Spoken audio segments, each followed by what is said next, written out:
Wow, is that a real Gucci bag? Emma gasped, eyes wide with envy. Madison smiled and nodded, casually placing the small designer purse on the cafeteria table like it was no big deal. Yeah, my dad got it for me when we were in Milan last month. The other girls at the table leaned in, their attention glued to her. The way Madison spoke so calm, so confident, it was easy to believe she came from a world of private jets, five-star hotels, and expensive fashion. She made it sound so normal, like shopping in Milan was something every teenager did over the summer, but none of it was true.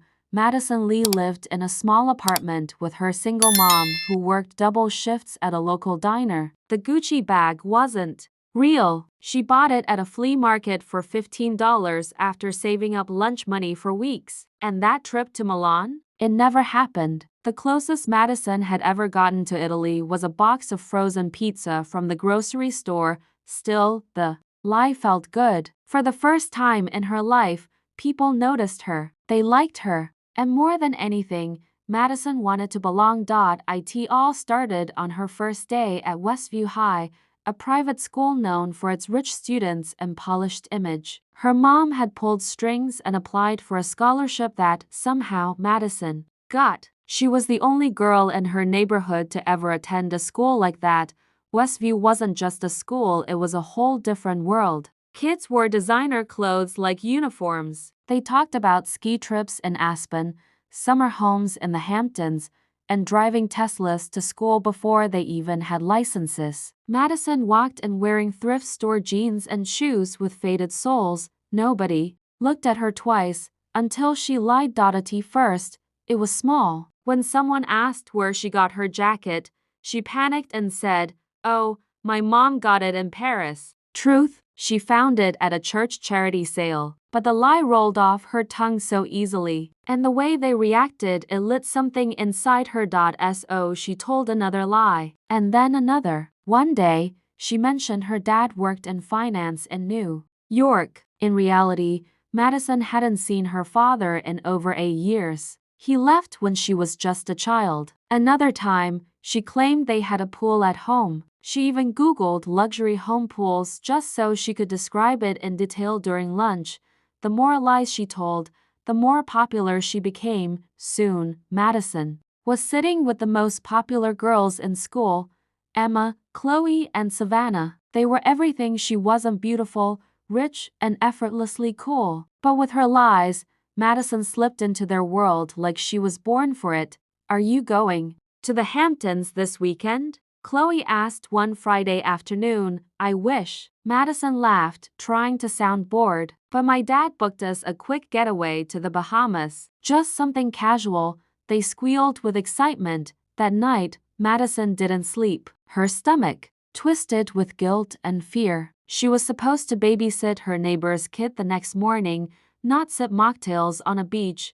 Her mom didn't know about the lies. Madison kept that part of her life hidden like a secret box she never planned to open. She'd come home, help her mom fold laundry, eat reheated mac and cheese, and pretend nothing had changed. But everything had. At school, she had friends now. She got invited to parties. She even had over 5,000 followers on Instagram thanks to the edited pictures. She posted stock photos of luxury vacations with vague captions like "Loved the view from our villa today." Her popularity grew, and so did her lies. One day, Savannah asked, "Hey, we're having a big sleepover at my place next weekend. You should totally come." Madison's heart jumped. That was the ultimate invitation. Being invited to Savannah's place meant you were in. She smiled and nodded, but deep down, she was terrified. What if they wanted to come over to her house next? What would she say when they saw the tiny apartment, the peeling paint on the front door, the old sofa with the spring poking out? She pushed the thought away. "I'll ask my parents," she said smoothly, knowing full well there was no dad at home to ask. That weekend, she stayed up late scrolling through luxury furniture websites. She memorized brand names, color palettes, and architecture terms just in case anyone asked about her house. She even staged a photo of herself on the steps of a mansion she passed on her way to the grocery store. The likes rolled in. So did the comments. Madison, your life is goals, someone wrote, but not everyone was convinced. There was one person who had always been quiet, always observant, Daniel Hayes. He sat 2 rows behind her in English class. Daniel wasn't rich. He came from a working class family like hers, but unlike Madison, he never tried to hide it. One afternoon, as they were walking out of school, Daniel caught up to her. "Hey," he said casually. "Didn't know your dad worked in finance." Madison stiffened. "Yeah, he does." "Why?" Daniel shrugged. "Weird. My cousin works in the same building you mentioned, but he said there's no firm called Westland and Partners there." Her heart raced. "Maybe you misheard. It's a small firm, private clients." He nodded slowly, his expression unreadable. "Right. Just wondering." She walked away quickly, her mind spinning. She couldn't slip up. She had to be more careful. The next week, Savannah invited her to the mall. "Let's all meet at 2, she said. "We can get lunch and then shop." Madison panicked. She didn't have money for lunch, let alone shopping. She made up an excuse. "I'd love to come, but we're going to our lake house this weekend." "Again?" Emma said. "You're always traveling." "I know." Madison smiled. "It's exhausting." They laughed, and the lie passed like smoke in the air, but the cracks were starting to show. Daniel wasn't the only one who noticed. Chloe once mentioned how she never saw Madison's mom at school events. Emma said she saw someone who looked like Madison on a public bus. "But I figured it wasn't you." She laughed. "You said you had a driver." Madison nodded, forcing a grin, but inside, the pressure was building. Every night, she wondered how long she could keep this up. How long before they found out? Before someone knocked on her real front door and saw the truth? She stared at her cracked phone screen and whispered to herself, just one more day, just one more lie. She didn't know that day was coming sooner than she toughed, because one afternoon, something happened that Madison couldn't lie her way out of, and it started with a knock at her front door. It was a quiet Saturday morning. Madison sat at the kitchen table, wearing an oversized hoodie with a small tear at the sleeve, sipping cheap instant coffee. Her mom had already left for the diner, her shoes still by the door. The apartment smelled of laundry detergent and burnt toast. She was scrolling through Instagram when a loud knock echoed from the front door. Madison frowned. No one ever knocked this early, and certainly no one from school knew where she lived. Another knock, louder. She got up, heart thudding, and peeked through the peephole. Standing outside were Savannah, Chloe, and Emma. She froze. She thought she might pass out. Madison didn't move, didn't breathe. They were dressed like they were on their way to brunch. Chloe wore a tan designer coat. Savannah had glossy lip gloss, and Emma was holding a phone, smiling like she was about to surprise someone on camera. "Oh my God," Madison whispered to herself.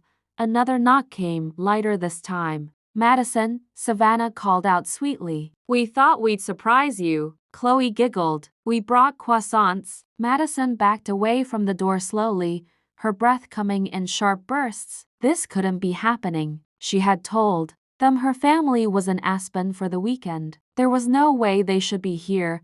They must have followed her after school on Friday. Or maybe Daniel said something. Or maybe she had slipped up. She looked around the apartment. The paint on the walls was faded. A rip ran across the old leather couch. Dishes were stacked in the sink. There was no marble floor, no chandelier, no glass staircase. Just a box fan humming in the window and a table missing one leg. If they saw this, everything would fall apart. She ran to the bathroom, heart racing, trying to think. Should she pretend she wasn't home? Should she say they had the wrong apartment? Her phone buzzed. A message from Savannah. "Come on, rich girl, open up." Then another, "We know you're in there." Her body tensed. "Maybe we should just go in," Chloe whispered from outside. "The door's not locked." Panic hit like a wave. Madison sprinted to the front just as the handle twisted. She yanked the door open before they could come in. All 3 girls stood frozen, their eyes swept over her messy hair, her worn-out hoodie, the small, dark apartment behind her. Hey, Madison said quickly, trying to sound calm, blocking the doorway with her body. What? What are you guys doing here? Savannah blinked. We thought we'd surprise you. You said you were out of town. Madison forced a laugh. Yeah, change of plans. My dad's private jetta, there was a fuel problem. We had to cancel last minute. We got in super late last night. She was speaking fast, desperate, her words tumbling over themselves. Chloe peered over her shoulder. Is that your place? Madison's mouth went dry. Emma looked confused. Wait, is this your apartment? She didn't know what to say. Yes, she finally whispered. It's, one of our apartments. We have a few places. This one's just for when we want to be normal for a bit. The lie sounded weak, even to her own ears. Savannah frowned. You told us your house had a pool and a movie theater. It does, Madison replied too quickly. That's the main house. This one's for Madison, Emma interrupted. We're not stupid. Silence. Chloe glanced around. Is that a flea market bag? Madison's eyes fell to the knockoff Gucci purse sitting on the small dining table. She couldn't breathe.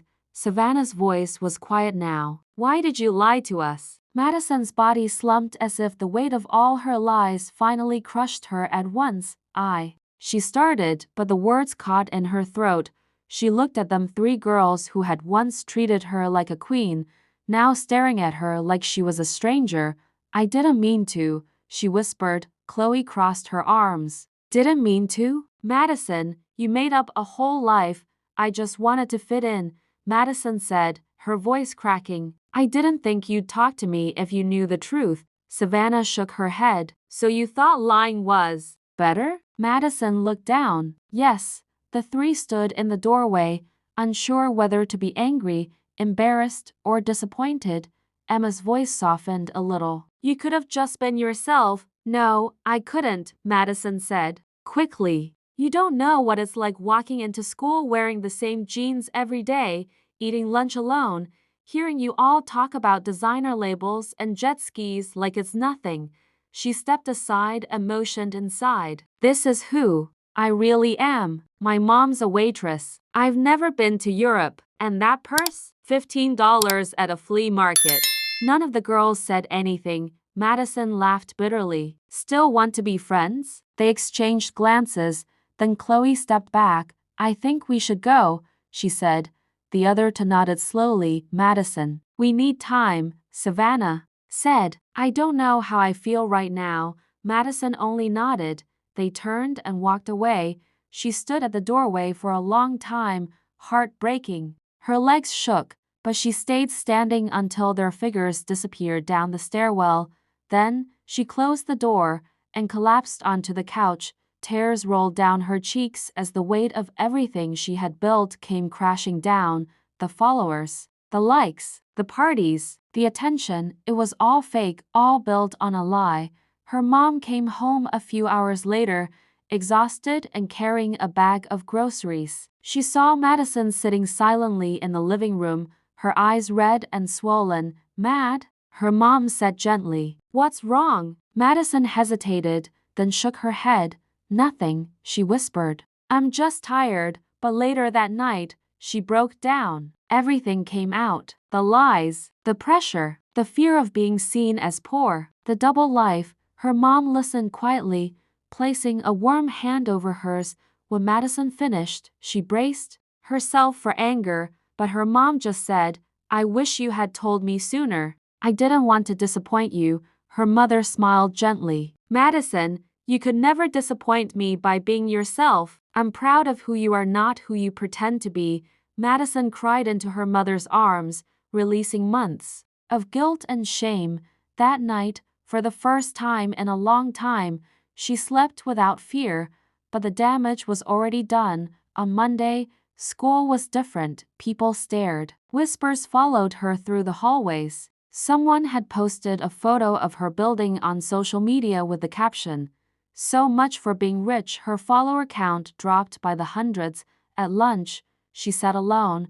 Her phone buzzed with messages, some mean, others just curious. Even Daniel didn't look at her, But Madison didn't run. She sat tall, ate her sandwich, and kept her head up.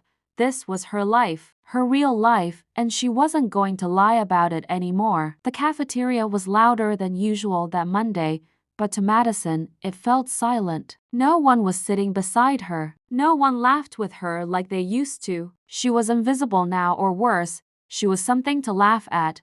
On her tray sat a peanut butter sandwich, an apple, and a carton of milk. She didn't touch any of it. She just stared at the table while voices floated around her like a cold wind. Did you see that video someone posted of her building? I heard her mom works at Benny's diner. Like, pouring coffee and stuff. Why? Did she lie for that long though? That's next level fake. Madison bit the inside of her cheek. She wanted to cry, but she didn't. She refused. Across the room, Savannah sat with Chloe and Emma. They weren't laughing. They weren't gossiping either. In fact, they looked uncomfortable. At one point, Savannah looked up and caught Madison's eyes. Madison looked away. She didn't want pity. She wanted to go back and erase everything. Every lie, every fake photo, every time she nodded like she understood what it was like to shop in Milan or vacation in Greece. But she couldn't, and now, she was alone. The next few days felt like walking through fog. Her teachers acted normal, but the students didn't. People either stared at her or avoided her. Daniel hadn't texted her once since the truth came out. On Wednesday, Madison walked home instead of taking the bus. It was only 20 minutes and she needed air. She passed fancy stores with clean windows and shiny displays. Stores she used to pretend she shopped at. She paused in front of one and saw her reflection. No expensive bag, no designer shoes, no gold necklace, just a girl in a plain hoodie and worn jeans. She sighed. That night, her mom made spaghetti and sat across from her at their small kitchen table. How was school? She asked. Madison shrugged. Quiet. Lonely. Her mom gave a soft smile. Want me to talk to someone? No, I did this to myself. Her mom reached across and touched her hand. I know you're hurting, but I also know you're brave. You're facing it. That means something. Madison didn't reply. She just nodded. The next day at school, something strange happened. During English class, Mr. Riley announced a new group project. Students had to pair up to write and present a story about overcoming adversity. Madison's stomach dropped. She already knew no one would pick her. She kept her head down, writing in her notebook. Hey, a soft voice said beside her. She looked up. It was Emma. Emma hadn't spoken to her since the truth came out. Want to be partners? She asked. Madison blinked. Seriously? Emma smiled a little. Yeah, I mean, seems like you know a thing or two about overcoming stuff. Madison stared for a second, unsure if it was a joke, but Emma's smile was genuine. Okay. Madison said slowly. Thanks. They moved their desks together. For the first time in days, Madison felt like someone saw her again. As they worked on their project, Emma asked, Are you doing okay? Madison hesitated. Some days, no. Some days, I feel like I want to disappear. But today, maybe. Emma nodded. What you did it was wrong, but I get it. Madison looked at her, surprised. You do? Emma shrugged. When I moved here, I pretended I liked country music because everyone else did. I told people I had a horse back in Kentucky. Madison laughed softly. Did you? No, Emma said. Not even close. They both laughed, and something inside Madison loosened.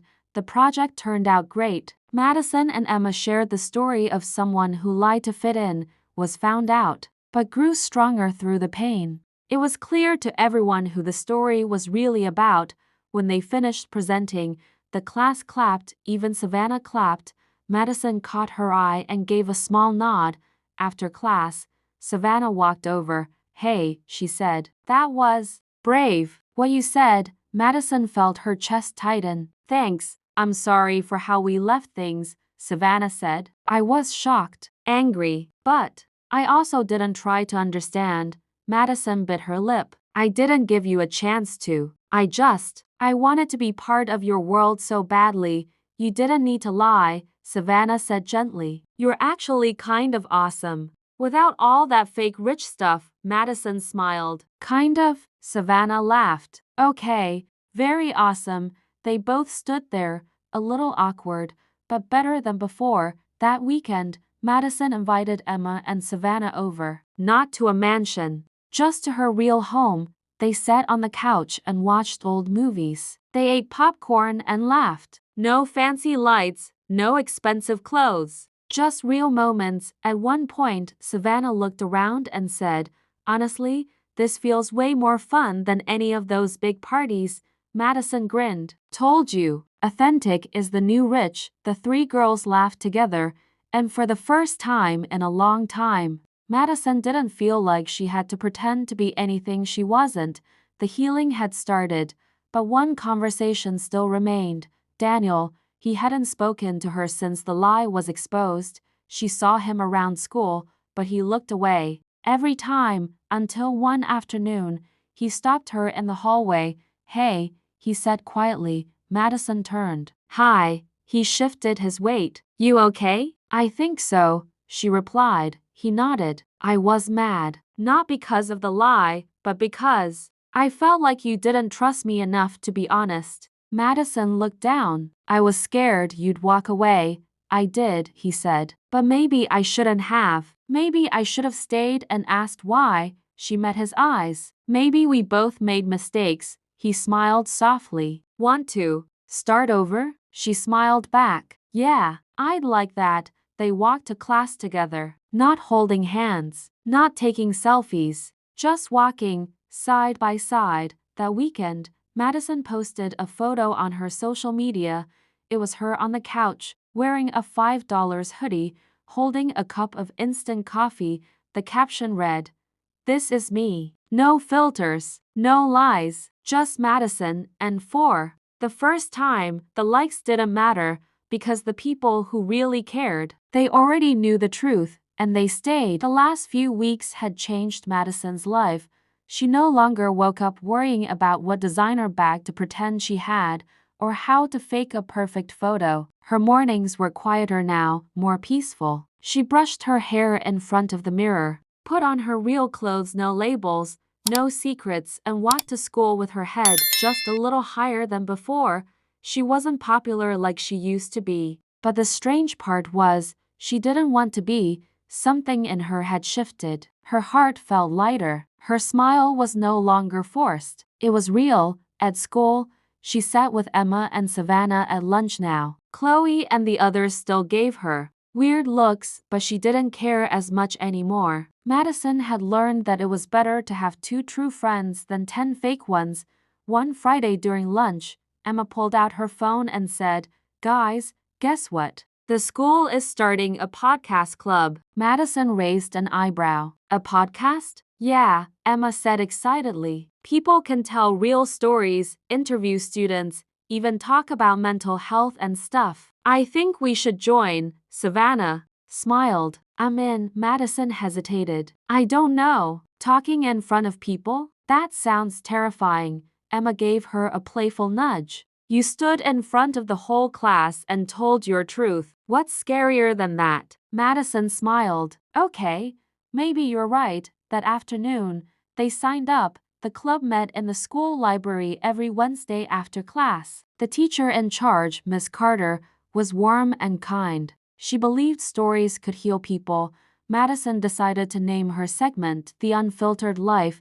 In her first episode, she didn't hold back. She spoke into the mic, her voice a little shaky at first. I used to pretend I was rich. I lied about my life because I didn't think who I really was would be enough. But I was wrong. She paused, then added, the truth is, being honest is scary, but losing yourself is scarier. When the episode aired, something unexpected happened. Students she barely knew came up to her and said things like, I listened to your story. It made me cry. I've been hiding who I am too.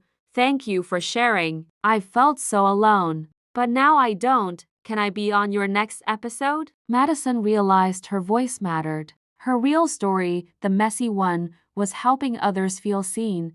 and that gave her a new kind of confidence, one that didn't come from wearing fake designer bags or lying about family vacations. It came from truth. One afternoon, as they were walking home from school, Savannah said, "You know, you've changed a lot." Madison looked at her. "In a good way?" Savannah smiled. "In the best way. You're more yourself, and that's who I want to be friends with." Madison felt a warmth in her chest. "Thanks, that means a lot." Later that evening, Madison sat on her bed with her journal. She hadn't written in weeks, not since the truth came out. She opened a fresh page and wrote, "Day 1 of living, without pretending. It hurts sometimes, but it also feels real. I've lost people, but the ones who stayed, they know the real me, and that's worth everything." The next day, she went to the diner where her mom worked. She sat at the corner booth, sipping hot chocolate. Her mom walked over during her break, wiping her hands on her apron. "Hey, kiddo." "Hey," Madison said. "I was thinking, maybe I could get a part-time job. Help out a little." Her mom raised an eyebrow. "Are you sure? It's not easy balancing school and work." "I want to," Madison said. "I want to stop pretending and start doing." Her mom smiled proudly. "Well, we could use a hostess on weekends." Madison grinned. "I'm in." And just like that, she became part of something real. She greeted customers with a smile, wiped down tables, and made small talk with regulars. Some students from school came in and saw her working, but instead of laughing or judging, they waved or even left her kind tips. One Saturday morning, as Madison was organizing menus, someone tapped her on the shoulder. She turned around to see Daniel. "Hey," he said, holding a to-go coffee. Madison smiled. "Hey, you work here?" he asked. She nodded. "Yup, I started last week." "That's cool," he said. I came to try the pancakes. Heard they're famous." Madison laughed. "They are. I'll make sure you get the best table." He hesitated. "You look happy." "Different. I am," she said honestly. "For the first time, I think I actually like who I am." Daniel smiled back. "I always did." She looked at him, surprised. "You did?" she asked. "Yeah," he said. Even before all of this, Madison felt her cheeks warm. "Thanks." As she led him to a booth, she realized something important: people can change, hearts can heal, and sometimes falling apart is the first step to becoming whole. That week on the podcast, Madison shared something new. "I used to believe that being rich meant having money, clothes, and a big house. But now, I think being rich means having people who love you, being true to yourself, and learning from your mistakes." She paused, "And by that definition, I'm the richest I've ever been." That episode became the most listened to one yet. Messages poured in. "This is the most honest thing I've ever heard. Thank you for saying what I've been too scared to say. I feel less alone now." Madison read each message with tears in her eyes. Not sad tears, thankful ones. By the end of the month, Madison had a routine: school, podcast, diner, homework, and sometimes movie nights with Emma and Savannah. Her life wasn't fancy, but it was beautiful. One day, while walking past the same store she used to stare at, Madison saw her reflection again. Still the same girl, same hoodie, same smile, but everything had changed inside. And this time, she smiled not because she wanted to impress anyone, but because she finally loved. The girl looking back, Madison stood in front of her bedroom mirror, holding a simple dress in her hands. It wasn't expensive, it wasn't fancy, but it was her favorite soft blue cotton, with little white buttons down the front. It made her feel calm, safe. It was the same dress she'd worn the first time she recorded her podcast. And now, tonight, she was wearing it again for something even bigger. The school had invited her to speak at the Voices of Truth Night, an event where students shared stories that had changed their lives. Miss Carter, her podcast teacher, had nominated her. "I think the whole school needs to hear your journey," Miss Carter had said. In person, at first, Madison had said no. She was scared. What if they laughed at her? What if someone shouted something mean? But Miss Carter had looked at her with calm eyes and said, "Madison, the right people will listen. And you don't speak for those who judge, you speak for those who need courage." So here she was, staring at herself, trying to find courage. Again, her mom walked into the room, tying her apron after a long shift at the diner. She looked tired but proud. "You look beautiful," she said, leaning against the doorframe. Madison smiled nervously. "I'm shaking." "That's because you care," her mom said. "You've come so far, honey." Madison blinked back tears. "Thanks, Mom, for everything, for loving me even when I was lost." Her mom walked over and hugged her tight. "You were never lost. You were just figuring out where your heart belonged." Those words stayed with Madison all the way to school. The auditorium was packed. Students, parents, teachers, people filled every row. Madison peeked out from behind the curtain and saw Emma and Savannah sitting in the front. Her mom was a few seats away, beaming with pride. Daniel was there too, holding a small handmade sign that said, "Go Madison." Her heart melted a little when it was finally her turn. She stepped onto the stage. Her footsteps echoed softly. The lights were bright, but she kept walking until she stood at the microphone. She took a deep breath, then she spoke. "Hi, my name is Madison. Some of you know me, some of you used to, and some of you probably think I'm just a girl who lied." There was a rustle in the crowd. "But I'm not here to defend myself," she said clearly. "I'm here to tell the truth." She paused. "A few months ago, I made up a whole life. I said my parents were rich. I wore fake designer things. I told stories about vacations I never took and homes I never lived in." Whispers floated through the audience. "I did it because I thought I had to. Because I wanted to be liked. I thought people only cared about money and fame and cool clothes." She looked up at the crowd. "But the truth is, I was scared. I didn't think the real me was enough." Silence, then she added softly, "It took losing almost everything, my friends, my image, my pride, to realize that the only thing worse than being rejected is not being real." Her voice wavered, but she stood tall. "I found out who my true friends are. I learned that honesty hurts, but pretending hurts more. And most of all, I learned that you don't have to be rich to be valuable." She looked down at her simple dress, then up at the crowd again. "I'm not rich. I live in a small apartment. My mom works 2 jobs. But you know what? I'm proud of her. I'm proud of us." Someone clapped, then another, and another. Within seconds, the whole auditorium was filled with applause. Some students stood up. Emma and Savannah were wiping away tears.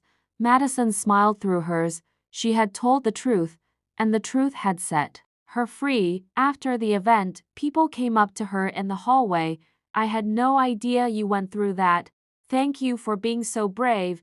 You made me want to be real too." One girl, quiet and shy, came over and whispered, "I've been hiding who I am for years. Hearing you speak gave me hope." Madison hugged her. "You're not alone." That night at home, Madison opened her laptop and checked the podcast stats. Over 50,000 plays.